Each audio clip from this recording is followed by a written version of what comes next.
Welcome to Creating Connections Podcast, episode 117. I am Mitch Taylor. And I'm Betsy Caron.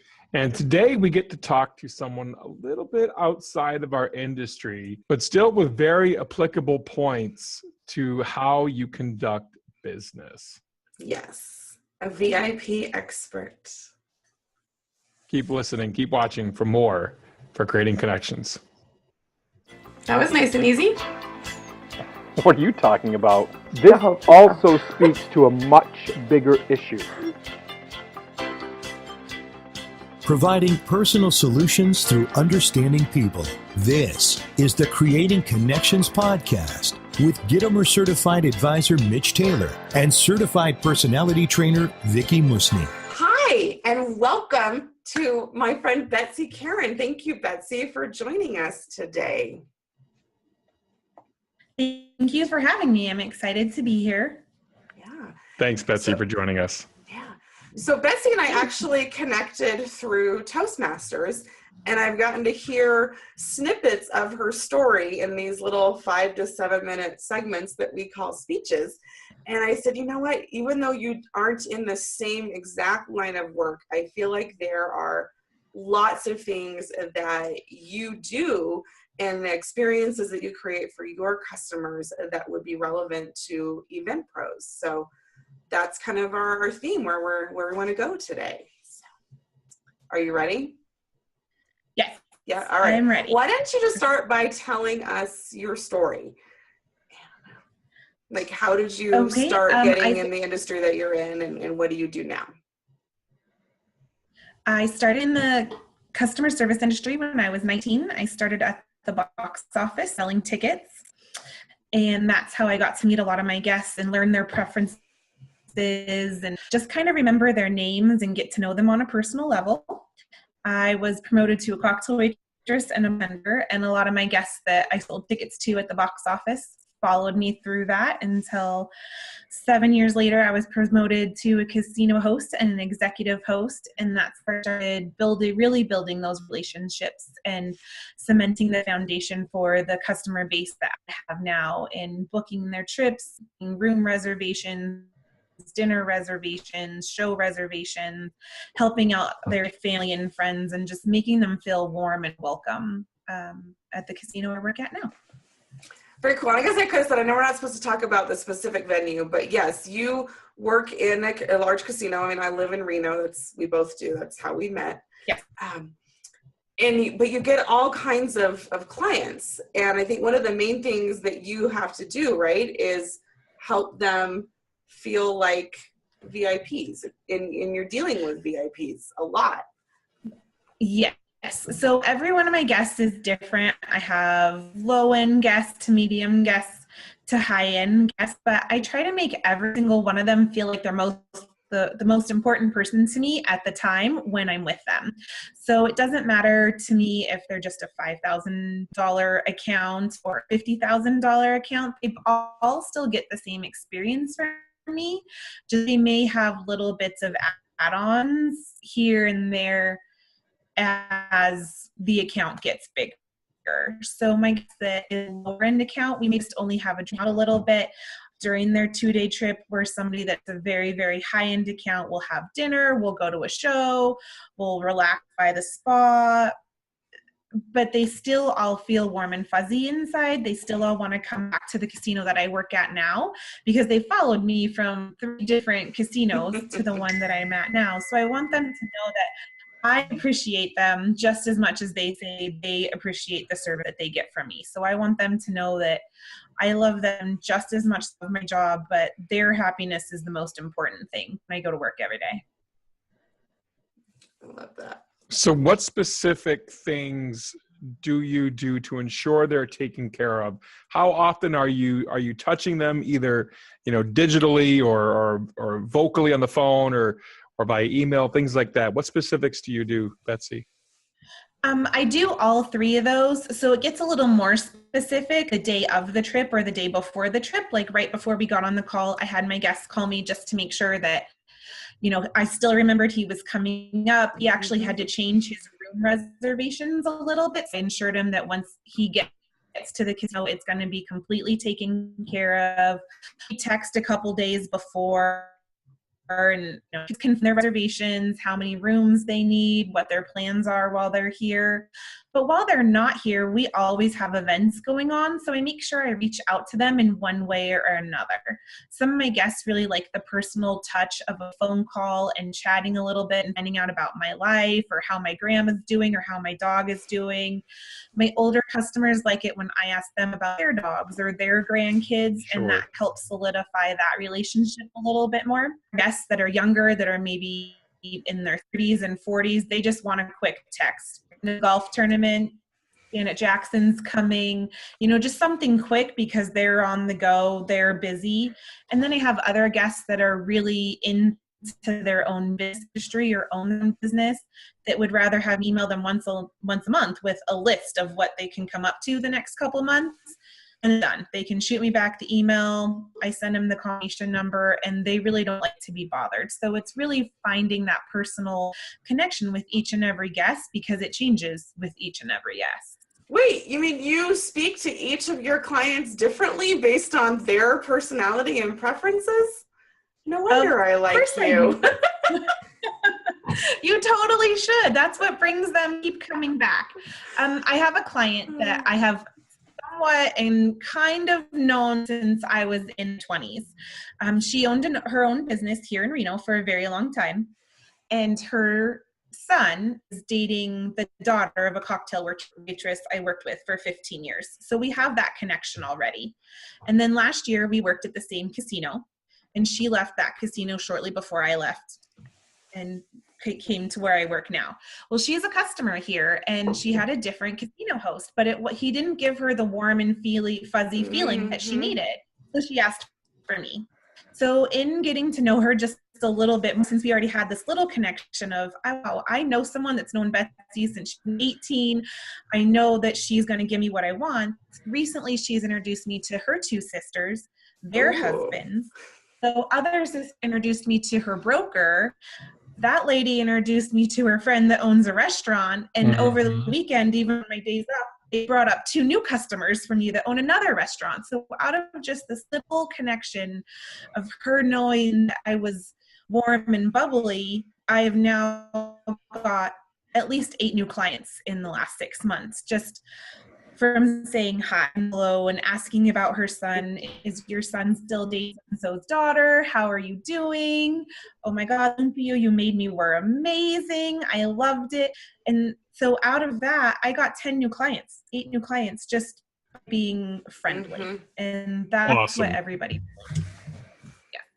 Yeah. And that's exactly kind of, it's fun because I know we brought you in as kind of an outside guest, and you haven't watched a lot of our previous episodes, and you're not in our conversations necessarily with our other Event Pro friends, but everything that you're saying there's so much crossover to what we face in the events industry, to what kind of the message that Mitch and I try to share. And I'm like, it's just fun to hear the same things and how they ring true in a different side of the industry. And right down to, and she had 2 sisters, because let's face it, in weddings, we're always excited when we have a client that loves us that has sisters, because that's a good thing. Or brothers. But honestly, though, I think you get more direct referrals from sisters. There's something unique about a sister's relationship. And I don't, not that you can't work for the brother of a past client, but there's just something about a sister trusting the recommendation of another sister. So that's really cool. I get lots of recommendations from my male clients as well, but it's more their business partner, their golfing buddy, or someone that they knew in college. It's not so much the family connection that gets that. So I think you're completely right. It's a completely different connection when it's a sister or a best girlfriend. You could have never met the DJ, the host, or the wedding planner, and Susie tells you to go book her, and you're like, okay, I'm gonna do it tomorrow. So where a man needs to feel me out a little bit more, they'll call, they'll email, they want to get my background. They'll do their research. Can I trust her? Do I really know? Yeah. Yeah. So as far as that VIP experience, I think one of the questions I was curious about is your personal story. Did you like kind of figure this out as you went? Like, did you have bad experiences? Did you just kind of realize what worked? Or was there somebody that really kind of showed you the ropes and said, hey, we want to make sure that you're doing, these things? Did you have mentors that kind of played in, or did you kind of just figure it out as you went through the ranks? A little bit about being a casino host. You have to figure out your own personality for your guests, and you need to make that shine through. At the same time, I did have 3 mentors that without them, I would not be the host that I am today, or the customer service specialist or person that I am today. Linda, Randy, and Mike really helped me find who I was as a person, and that helped shine through as a casino host. Mike always showed me how to solve problems. He'd come and get me and say, just come listen. You have to hear how I'm going to fix this situation on the casino floor. Linda would say, here, come with me. Let's go take a guest to Starbucks and just relax and learn their story. And Randy was the one that really showed me the ins and outs of learning how to take care of your customer and also learning their worth. Being in the casino industry and in the job I have, it's still a sales job. So you still have your numbers to meet. It's not just here's the budget that the guest gives you or the client gives you, and you get to meet that. I have to make sure that what I'm doing for my client benefits me on the sales side. And so without them, I wouldn't be the person or the host that I am today. I think just the way I was raised in the casino industry with the women that helped raise me in bartending and cocktailing, along with my mother and my grandmother, Honey, it's just more about being a very polite person. I love my grandma. She's amazing. Yeah. And she's great. She's funny as hell. But without that, that's how I got to meet a lot of my customers. These little old ladies love to come and gamble, and they just wanted someone to sit there and listen to them or talk to them on the phone and ask about their dog or kids. So I realized when I talk to my older clientele, I have to treat them the same way as I would treat my grandparents. When I would be talking to someone like you, Vicky, or you, Mitch, then I can be like, hey, did you guys catch the NBA finals tonight? What's going on? You have to mix it up just a little bit depending on the client that you're talking to, because that shows interest in your client and they want to come back to you more and more and more. And I love what you said, though, about mixing it up and speaking to them, but also still being true to who you are. It's not that you put on this totally fake persona and become someone else. You're still you. But in that moment, in each conversation, you're focusing on them more. And I love that. That's at the heart of what creating connections is all about. Yeah, I loved your comment about staying topical and also knowing your customer's worth. And I think that is something that not every business owner understands fully. Yeah. So great advice. Thank you. It's really, really hard because you still want all your customers to feel like VIPs whenever they come in the doors of my casino. But I still need to know their worth. So I had some customers there over the weekend that I took to dinner at our really high-end steakhouse, and we went out for drinks the next night. And then I had other customers that I just hung out with while they were gambling, or we sat in the lounge and had a glass of wine. I might have not spent as much money on those customers or time, but for the time I was there and the time they had me, I was solely focused on them. And they'll be back in 4 weeks to see me again. They're going to come up. That's still once a month trip. They're going to make the time to come to this casino where I work and not go to California casinos or the ones in downtown Reno. They want to come where I am. And I love that. And I think part of the crossover lesson there for the people that work in the wedding and events industry is what you said about when you're with them, you're 100% with them. You're dialed in and focused on them. But maybe they're not getting the same level of service because they didn't book the same package. You do have your high-end clients and your middle clients, maybe your lower-end clients. But that doesn't mean that you're rude or don't take care of those lower-end clients. They get less of your time. But during that time, they still get all of you. And I think that what you said is a really huge distinction. So in your role, yeah, you may take them out to coffee instead of taking them out to the steakhouse, but when you're focused and you're in conversation and you're listening and you're there, you're still equally present. And I think that's a huge takeaway, that we can make all of our clients feel like our only client for that day, whether they booked the low package or the big package. Yes, and that goes a long way into doing that. The client that I was talking about that introduced me to her sisters and her brothers and her brothers-in-laws, she may be one of my middle-end clients, but 3 of these ladies that she introduced me to are going to be huge clients for the casino that I work at. Very, very huge clients. And so I took her out to lunch the other day, and I let my director know. I said, hey, I'm going to take her out to lunch. She introduced me to like 8 new clients that had never set foot in our casino before. And the great thing is that I have a boss that understands that as well. She gets that maybe in the short run, taking this client out to lunch is not super profitable for where we work. Yeah. But at the same time, taking her out to lunch and spending just an hour with her and saying, thank you so much for everything you did for us here at the casino, made her feel like $1 million. And that's what it's really all about. Yes, you can make someone feel like $1 million without spending $1 million on them. I love that. It's a long-term end game. It's the relationship that's established. So awesome. Yeah, it's a long-term relationship establishment.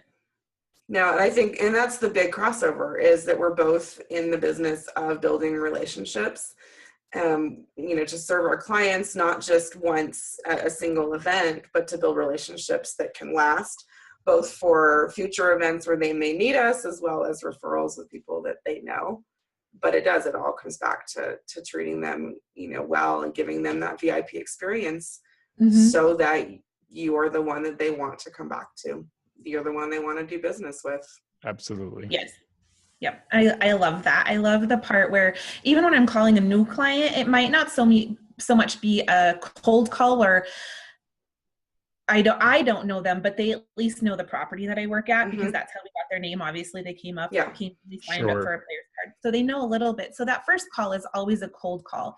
So even if I offer them a sports party or a slot tournament, and that might not be what they want, at least I'm letting them know what we have. And then later in the conversation, I get, well, what can I do to make you happy? How can I tailor a trip to make you want to come back and see us again? And then that gets them thinking, wow, this person really wants to get to know me and my likes. Some people might say they want a massage in our spa. Other guests might say they want to go to a show in our showroom. Some guests might just say, I want a suite and I don't need to talk to you for the whole entire time I'm there. But as long as my husband's happy up in the room, I can come down and gamble and we're good to go. So it's really asking the questions, individual questions to each individual guest. And then putting that in your contact system, whatever that is, a spreadsheet, if you actually have the system where you work, a little notebook. I still have my notebook from when I was a cocktail waitress with people's names and drinks written down in them because you never know when that's going to come back to you. Right. That's awesome. Smart. This lady puts in the work. She does it right every single time. Thank you, Betsy, for joining us on the Creating Connections. Thank you for having me. No, thank you. This was fun. Thank you very much. It was awesome. Awesome. We normally give out contact information at this point, but it's a mystery. Actually, so I use my personal number for work. Sweet. So if you want to, I can give that out. And if guests want to call me, some of your guests, they want to come to Reno or they just have questions, they can always call me. They can visit you at the mystery property. Yes. Yeah. Once they call me, I can tell them where my mystery property is. Okay. Thanks again for joining us, Betsy. Greatly appreciate you being here. Yes. Oh, not a problem. Thank you guys so much. I had a great time. Man, what a great episode today with Betsy. You can see why I just loved her as soon as I met her at Toastmasters. And so many crossover themes in the way she treats her clients and what we teach. I just thought it'd be fun to, bring a little bit different perspective to the event pros that listen and watch. So yeah, and her company gives her the tools necessary to create those connections, and they stand behind her, and they know the end game is important as well as the short term. Yeah, it's no accident that she works for one of the larger properties here in town. They're very successful because they have people at the top that get it, and they hire people like Betsy to take care of their VIPs. Yeah, we'll put her contact information in the show notes. Thank you for watching Thank you for watching Creating Connections Podcast, episode 117. I'm Mitch. And I'm Vicky. Join us next week. We're going to talk about taking risks. Yes. Chapter 5 from our book, Creating Connections, 31 Days to Building Stronger and Deeper Relationships. A little more personal take on that next week. We'll see you next time. Have a great week. Thank you for listening to the Creating Connections podcast with Gittimer Certified Advisor Mitch Taylor and Certified Personality Trainer Vicky Musni. For more information on providing personal solutions through understanding people better, visit creatingconnections.biz.